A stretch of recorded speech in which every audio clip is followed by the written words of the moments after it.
So here's a little method that I've played around with to crack these things open using as little energy as possible.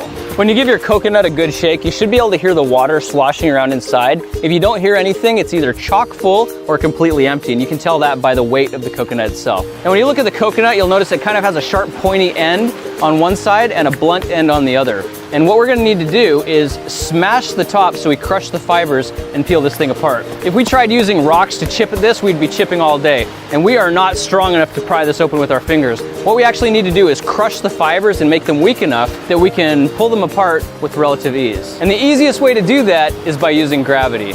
Now, if you're on an island like I am, all you need to do is come down to a rocky part of the beach, set your coconut upright on a hard surface and surround it with other rocks, and then grab a rock that's about as big as you can lift on your own, raise it 4 feet high, and throw it straight down into the top pointy part of this coconut. And it might take a few tries to really get the fibers broken up, so throw that rock as many times as it takes until you actually physically see the strands of coconut starting to bust loose.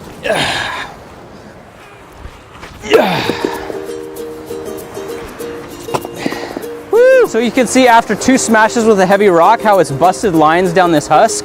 That's a very good sign. It's already weakening the structure. And now if we turn it over and give it one more good smack from the bottom side, it should be enough to crack that. So instead of spending hours peeling away at this thing, we can let gravity do the hard work for us. Sweet.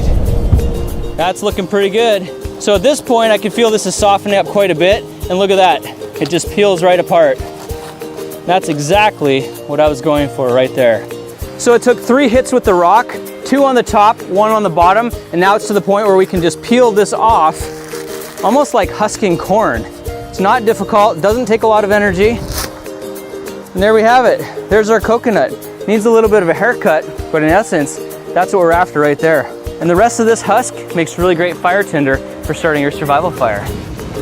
That man is on fire. Yeah. There it is. So I just gave our coconut a little bit of a haircut, and you can see now this is what they look like in the stores, don't they? Which is already the hard work's been done for you. Now we just need to find a sharp rock that we can bang this against and crack it open, which shouldn't be too difficult on a big rocky beach like this. Now to get inside our coconut, there's a cool trick we can use that involves these 3 dots on the face of the coconut. And if you think of it as a face, you can see 2 of the dots look very similar. We're gonna call those the eyes. The other one's a little bit odd shaped, and we're gonna call that the mouth. Now if you split the eyes and follow it straight up the back, you'll see a hard ridge line. And if you stop right in the center, that is the place that we need to smack very hard against a rock. So find a rock with a nice sharp edge and set your coconut so that your line is perpendicular to it. What we're gonna do is just give it a nice crack right in the center of the coconut, and it should split a line right across the center. Look how cleanly that splits the coconut open there.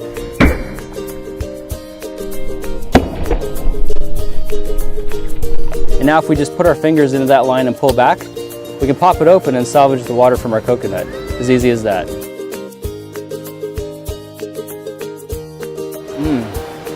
That's good stuff. So there you have it, guys. If you're ever stranded on a desert island and need to survive on coconuts, there's a quick and easy way to get the nutrition you need.